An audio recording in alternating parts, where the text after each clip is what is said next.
On a chilly October morning in New York City, the bustling streets around Trump Tower were filled with their usual mix of tourists, business people, and locals hurrying about their day. The morning sun cast long shadows between the towering buildings, and the smell of coffee from nearby cafes filled the air. Among the crowd, a lone figure sat quietly on a metal bench, almost unnoticed by the rushing masses.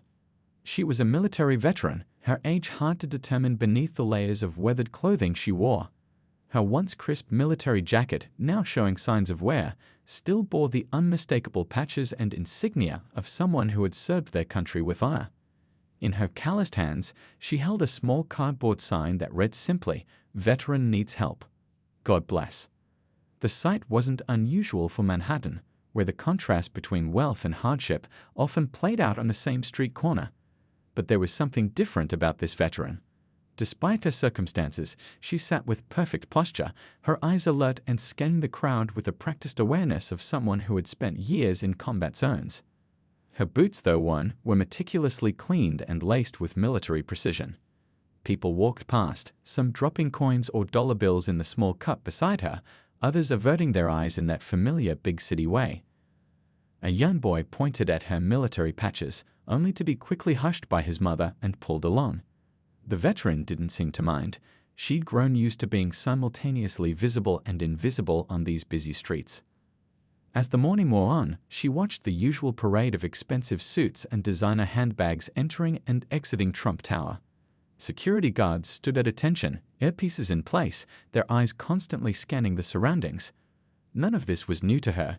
She'd chosen this spot precisely because the foot traffic meant a better chance of collecting enough money for a meal. What she didn't expect was the sudden flutter of activity at the building's entrance. The security presence doubled, and men in dark suits began speaking urgently into their earpieces. The crowd's energy shifted, phones appeared in hands, and the usual New York indifference gave way to curious anticipation. The veteran remained seated, though her military training kicked in as she noticed the supple security formations taking shape around the building's entrance. She knew these patterns well. Someone important was about to emerge. In her experience, that usually meant it was time to make herself scarce. Important people rarely wanted to see the less pleasant realities of life on their doorstep. But as she gathered her few belongings and prepared to move on, the glass doors of Trump Tower swung open. The crowd's murmur grew louder, and camera flashes began popping like summer lightning. Through the commotion strode Donald Trump himself, his signature hair and dark suit unmistakable even at a distance. The veteran stood, partly out of military habit, partly to leave, when something unexpected happened. Trump's eyes, scanning the crowd, fell on her military jacket. He paused mid-stride, causing his security detail to shift nervously. For a brief moment, amid all the chaos and movement of Manhattan, two pairs of eyes met across the divide of fate and fortune. What happened next would change not only the veteran's life, but would ripple out to touch countless others. It would become one of those rare moments when the cameras stopped being intrusive and instead captured something genuine and unscripted, a moment of human connection that transcended politics, social status, and the cynicism of modern life. Nobody on that busy New York street could have predicted what was about to unfold. Not the security teams, not the gathered crowd, not the veteran herself. But sometimes the most extraordinary stories begin in the most ordinary moments, on the most ordinary days, when someone simply chooses to stop and truly see another human being. The crowd watched in stunned silence as Donald Trump broke away from his security detail. His usual brisk walk slowed to a thoughtful pace as he made his way toward the homeless veteran. His bodyguards exchanged worried glances, their earpieces buzzing with concerned chatter, but Trump waved them back with a gentle hand gesture. The veteran stood straighter, if that was even possible, her military bearing showing through despite her worn clothes. She hadn't expected this turn of events, and a mix of emotions crossed her weathered face: surprise, uncertainty, and a flash of the pride that never quite leaves a soldier's spirit. "At ease," Trump said softly, using military language he picked up from years of working with veterans. The simple phrase brought a slight smile to the veteran's face. It was clear he'd learned something about military protocol. The crowd around them grew larger, phones recording the unexpected scene, but Trump seemed oblivious to the attention. What caught everyone off guard wasn't just that he'd stopped, it was how he stopped. There was no grand gesture, no playing to the cameras that had suddenly appeared. Instead, he simply pointed to the bench where she'd been sitting and asked, "Mind if I join you?" The question was so casual, so human, that it momentarily confused even his own staff. The veteran nodded, and they both sat down on the metal bench. The morning sun cast long shadows across the sidewalk as Trump loosened his tie slightly, making himself comfortable.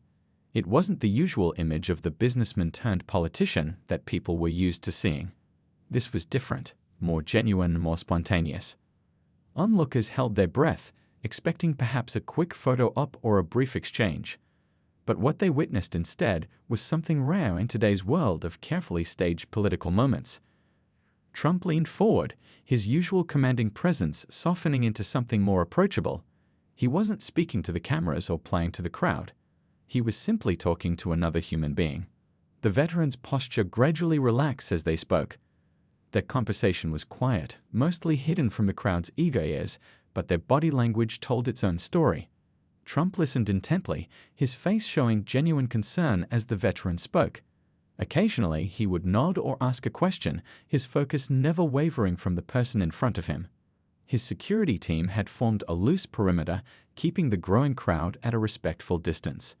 Journalists who happened to be nearby started arriving, but even they seemed to sense that this was different from the usual media circus.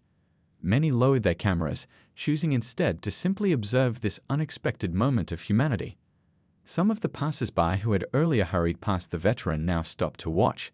A few wiped tears from their eyes, moved by the simple act of one person taking the time to truly see another. In the middle of Manhattan's concrete canyon, surrounded by wealth and power, two people from vastly different worlds were having a genuine conversation. Trump's next scheduled appointment came and went, but he remained on that bench. His assistant's phone buzzed repeatedly with messages about his delayed meetings, but Trump seemed unconcerned. In that moment, nothing was more important than listening to this veteran's story, understanding their journey, and, though nobody knew it yet, preparing to take action.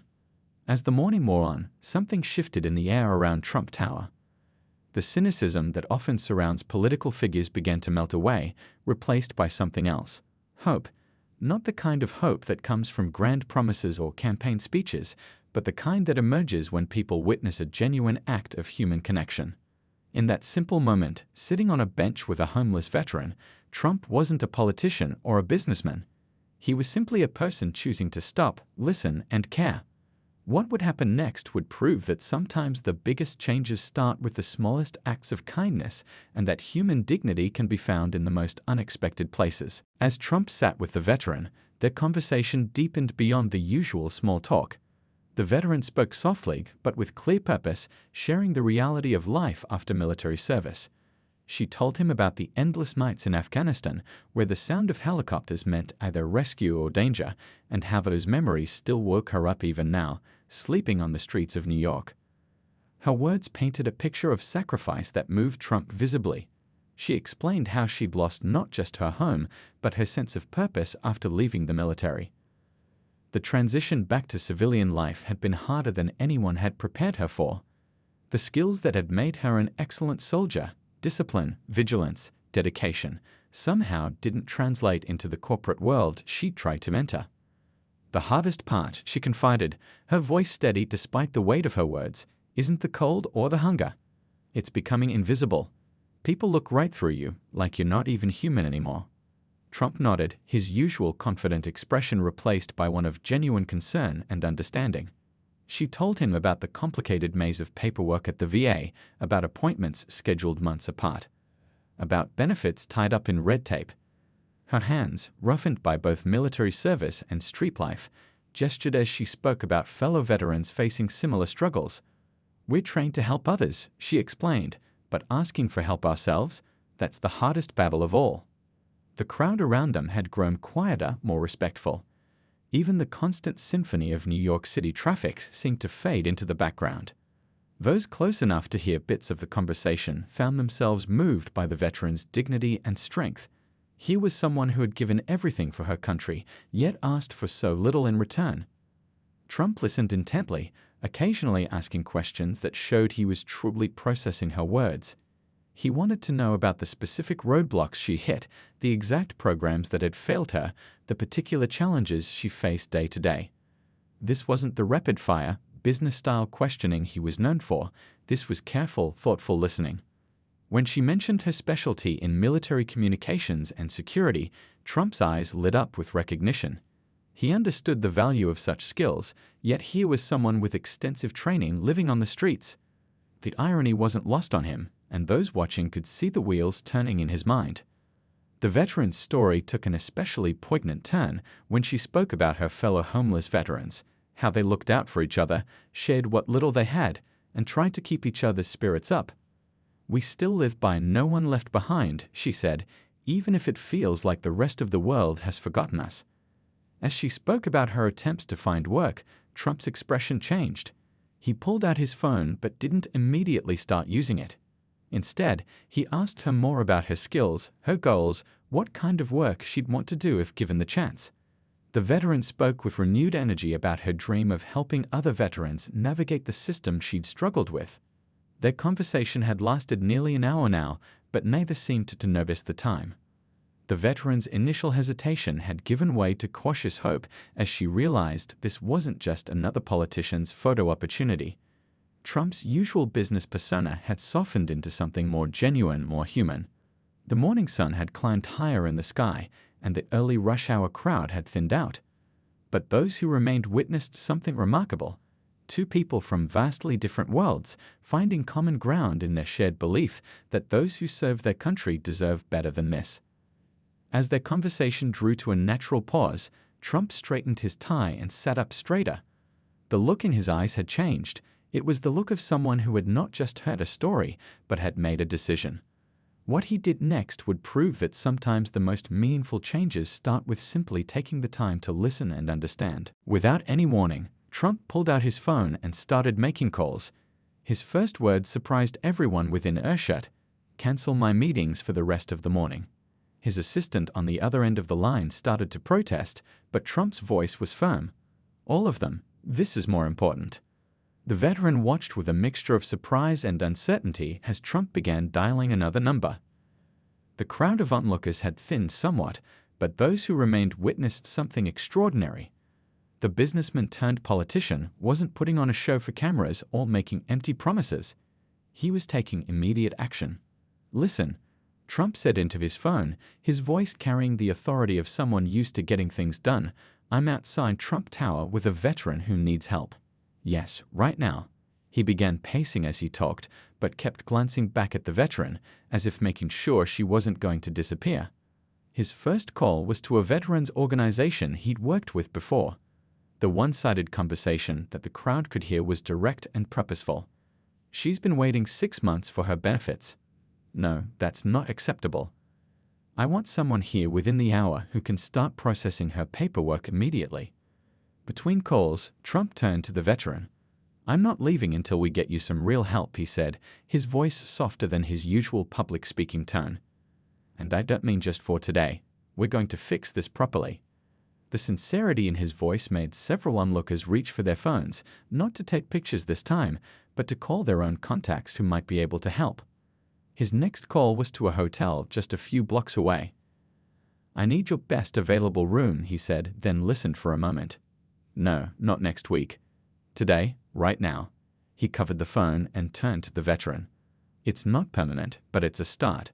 Somewhere safe while we figure out the rest." The veteran's eyes widened. She started to protest, to say it was too much, but Trump held up his hand. "You served our country," he said firmly. "Let us serve you for a change." Those simple words seemed to cut through years of trained self-reliance, and the veteran's shoulders relaxed slightly. More calls followed. Each one addressed a different aspect of the veteran's situation. A lawyer who specialized in veterans affairs. A medical center known for treating PTSD.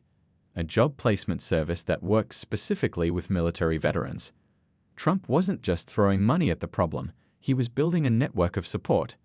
His security team had long since given up trying to maintain their usual formation. Instead, they'd become part of the solution, taking notes, making their own calls, and coordinating with the various people who would soon be arriving to help. What struck everyone watching was how personally invested Trump had become.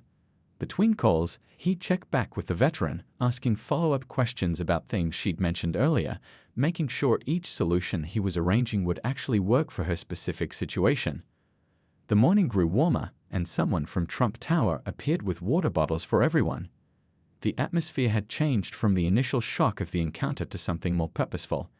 This wasn't charity. It was problem-solving in real time, with real solutions. My father always said that when you have the power to fix something, you fix it, Trump explained as he waited for another call to connect.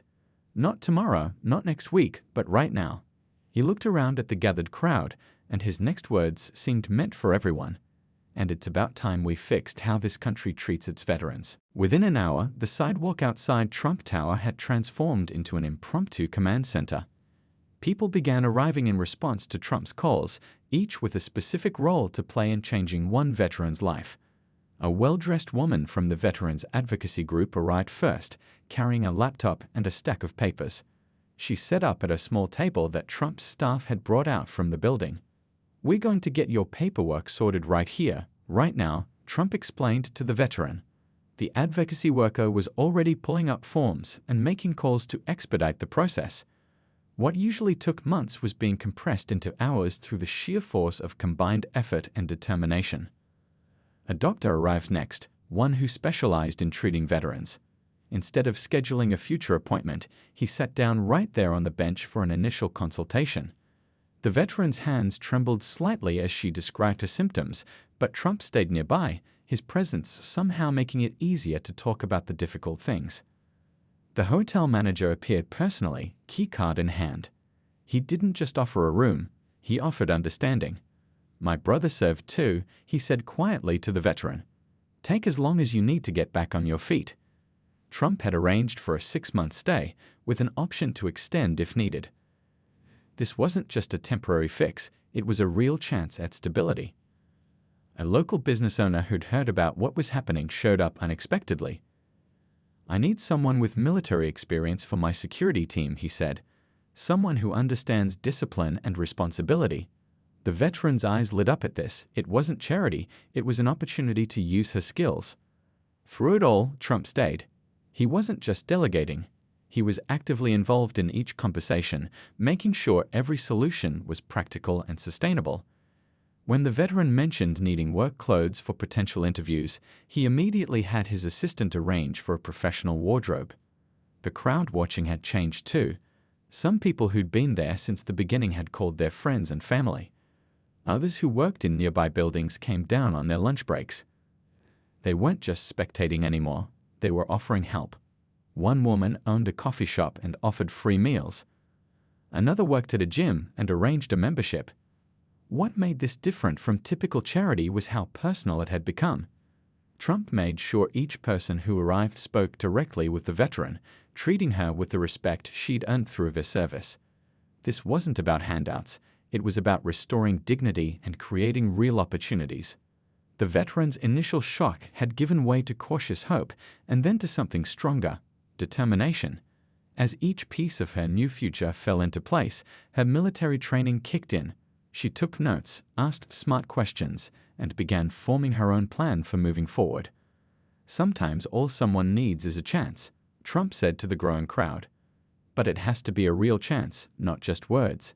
He turned to the veteran. "You did your part serving our country. Now it's our turn to serve you." By early afternoon, what had started as a chance encounter had become a life-changing event. The veteran had a place to stay, medical care arranged, job prospects, and her benefits paperwork finally moving through the system. But more than that, she had something that had been missing for too long: hope. As the impromptu gathering began to wind down, Trump made one final call. This one wasn't to arrange more help, it was to his office. "We need to make this a regular thing," he said. "Find out how many other veterans are out there needing help. This isn't just about today. This is about changing how we take care of our veterans, one person at a time." As news of what happened outside Trump Tower spread across the city, something remarkable began to unfold. By late afternoon, phones were ringing in veterans' organizations across New York. Business owners, inspired by Trump's actions, were calling to ask how they could help. It wasn't just about one veteran anymore, it was becoming a movement. A local restaurant chain owner watched the video of Trump's impromptu aid station and immediately called his management team. "We're going to start a veteran hiring program," he announced. "Not next month, not next week. Today." Within hours, his restaurant had put up signs welcoming veteran applicants. The hotel where the veteran was staying started getting calls from other hotels. "If you run out of rooms," they said, "send them to us." What began as one man's gesture was spreading, creating a network of businesses ready to help. The city's hospitality industry, often seen as focused only on tourists and luxury, was opening its doors to those who had served. A tech company CEO who had served in the military herself saw the story and took immediate action. She didn't just offer jobs, she created a whole new training program. "Veterans already have the discipline and work ethic," she explained to her board. "We just need to give them the technical skills." The veteran advocacy worker who had helped with the paperwork that morning was suddenly busier than ever. Other veterans, inspired by what they'd seen, began coming forward. Some had been living on the streets for years, too proud to ask for help or too discouraged by previous attempts. Now they saw a real chance for change. Local news stations picked up the story, but they didn't just report it, they got involved. One station set up a hotline for veterans needing help. Another started a regular segment featuring veterans looking for work, connecting them with businesses willing to hire. The media wasn't just telling the story, they were becoming part of it. Trump's office was flooded with calls from other business leaders asking how they could help. Instead of just directing them to existing charities, his team began creating a database matching veterans' skills with job opportunities. "Every veteran has valuable skills," Trump insisted. "We just need to help them show employers how those skills translate to civilian work." A group of lawyers who specialized in veterans affairs offered their services pro bono. They set up a weekly clinic in the hotel's conference room, helping veterans navigate the complex benefits system. What had started as helping one person was now helping dozens. The veteran from that morning watched all this unfold from her new hotel room, amazed at the ripple effect of that chance encounter. She started using her own experience to help others, showing newly arrived veterans how to fill out the paperwork that had once seemed so overwhelming to her. Social media lit up with the story, but not just with likes and shares. People began posting job offers, housing opportunities, and offers of help. The hashtag Serve Those Who Served started trending, with people sharing stories of how they were helping veterans in their own communities. Trump's security team, who had watched it all unfold that morning, started their own initiative. They began offering free security training to veterans, creating a direct path to employment in their field. "Who better to protect people," one guard said, "than those who've already proven they'll put their lives on the line for others?" As evening fell over New York, the impact of that morning's events was still growing. What had started as one man stopping to talk to one veteran had sparked a citywide movement of practical, immediate action. It proved that sometimes the biggest changes start with the smallest moments of human connection. Over the next few months, the transformation in the veteran's life was remarkable. The hotel room that Trump had arranged became more than just a place to stay. It became a base from which to rebuild her life. Each morning, she woke up in a clean, warm bed, still amazed at how one chance encounter had changed everything. The medical care she received made a world of difference. With proper treatment for her PTSD, the nightmares that had haunted her for years began to fade. The doctor Trump had called that first day didn't just treat her symptoms. He helped her understand that asking for help wasn't a sign of weakness, but a sign of strength. Her new job at the security firm turned out to be perfect for her skills. Her military training made her a natural leader, and soon she was training other new hires, many of them veterans themselves. Her boss often said hiring her was the best decision he ever made, not just because of her work, but because she showed others what was possible. The veterans' benefits that had been stuck in the system for months finally came through, thanks to the advocacy team's efforts. But by then, the veteran was already standing on her own feet. She used the back pay to start a small savings account, something that had seemed impossible just months before. Trump kept his word about checking in. Every week, someone from his office would call to see how she was doing. Sometimes he'd call himself, not for publicity, but because he genuinely wanted to know about her progress. These weren't quick courtesy calls. He remembered details from their previous conversations and asked specific questions about her goals and challenges. The veteran support network that had sprung up around that first encounter continued to grow. The weekly legal clinics at the hotel had helped dozens of veterans claim their benefits. The job training programs had placed hundreds more in good positions. What had started as one act of kindness had become a movement. But the biggest change wasn't in the veteran's circumstances, it was in her spirit. The pride and dignity that had never really left her, even in her darkest days, now shone through clearly. She walked differently, spoke differently, carried herself with the confidence of someone who knew their worth.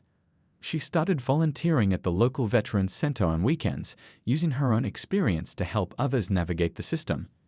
"I know what it's like," she would tell them, "to feel like nobody cares. But that's not true anymore." Her story became a beacon of hope for others who were struggling. The other veterans who lived in the hotel, while getting back on their feet, became like family. They supported each other, celebrated each other's victories, and helped newcomers adjust.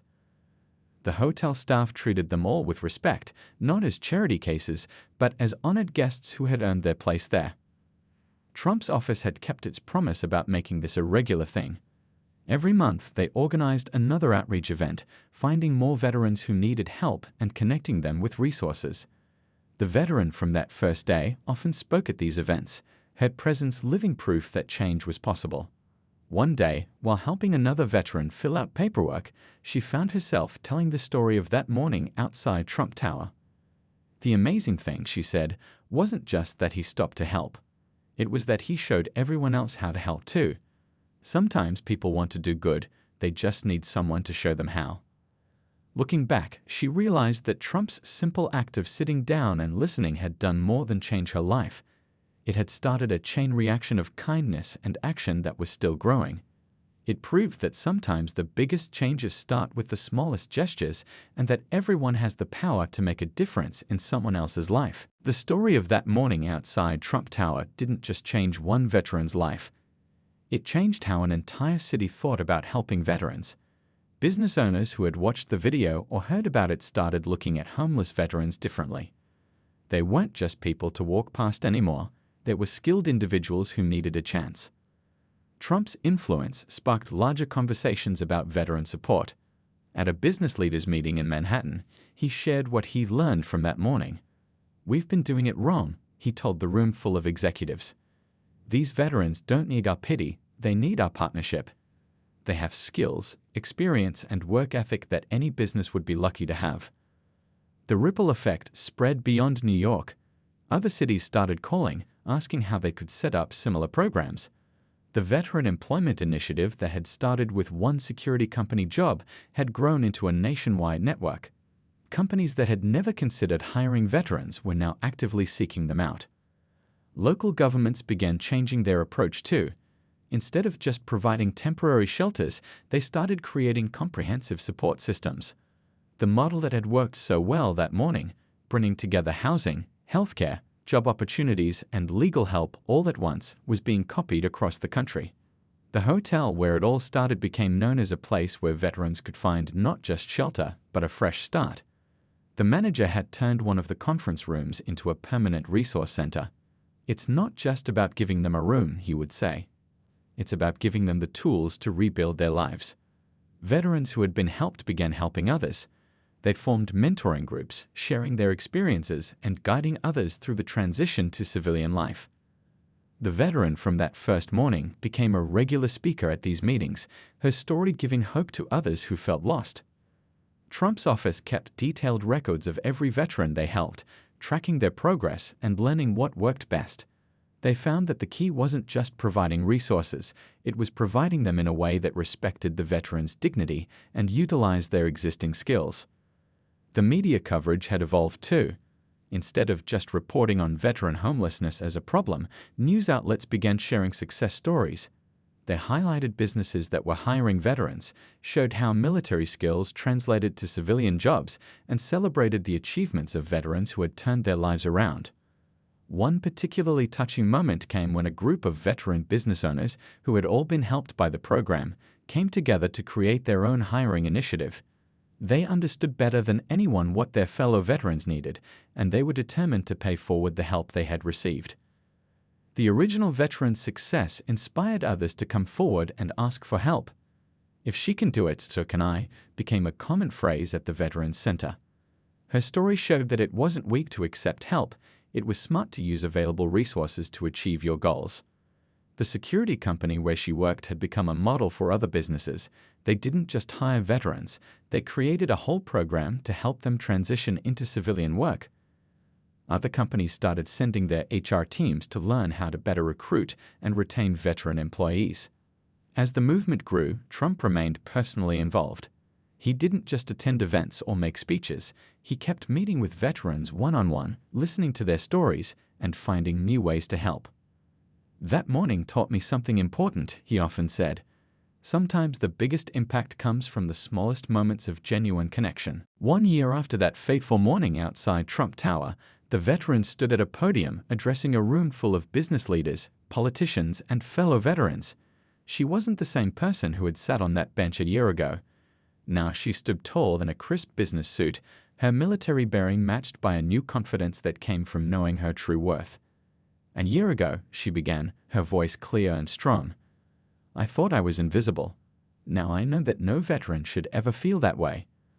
The room fell silent as she shared her story, not just of that morning with Trump, but of everything that had happened since. Her words carried the weight of someone who had lived through darkness and found their way back to light. Her job as a security consultant had grown into something bigger. She now headed the company's veteran recruitment program, personally helping other veterans transition into civilian work. "Every veteran has valuable skills," she told the audience. "Sometimes they just need help showing employers how those skills translate to civilian jobs." Trump sat in the front row, listening intently. He wasn't there as a politician or businessman, but as someone who had witnessed the power of taking direct action. When the veteran mentioned that morning outside his building, he nodded, remembering how a simple decision to stop and listen had sparked such widespread change. The numbers told an impressive story. In just 1 year, their combined efforts had helped over 1,000 veterans find housing and jobs. The program had spread to 15 cities, with more joining every month. But the real success wasn't in the statistics, it was in the changed lives, the restored dignity, the renewed sense of purpose. The veteran shared how she now had her own apartment, a savings account, and most importantly, a sense of belonging in the civilian world. But the best part, she said, her voice filling with emotion, is being able to help other veterans find their way back too. She talked about the weekly support groups she led, where veterans could share their struggles and successes with others who truly understood. As she concluded her speech, she looked directly at Trump. "Sometimes people ask me if I'm angry about how long I struggled before getting help," she said.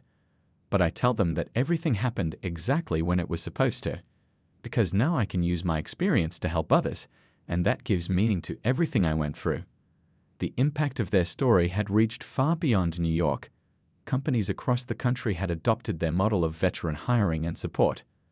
The hotel's program had been replicated in dozens of cities. What started as one man's spontaneous act of kindness had grown into a nationwide movement of practical, meaningful change. Trump stood up to speak next, but instead of going to the podium, he walked over to shake the veteran's hand. The gesture symbolized what made their program different. It wasn't about charity or handouts, but about partnership and respect. "This," he said to the room, "is what real change looks like. One person at a time, one day at a time." The veteran's final words to the audience summed up everything they had learned over the past year. The biggest changes often start with the smallest moments of human connection. Sometimes all it takes is for one person to stop, listen, and care. That person could be anyone. It could be you. As she stepped down from the podium to a standing ovation, she caught sight of her reflection in a nearby window. The woman looking back at her wasn't just a success story. She was proof that with the right support, anyone could rebuild their life. More importantly, she was living proof that one act of kindness could create ripples of change that touched countless lives. That morning outside Trump Tower had been just the beginning. The real story was everything that came after: the lives changed, the hope restored, and the proof that when people come together with genuine intention to help, extraordinary things can happen.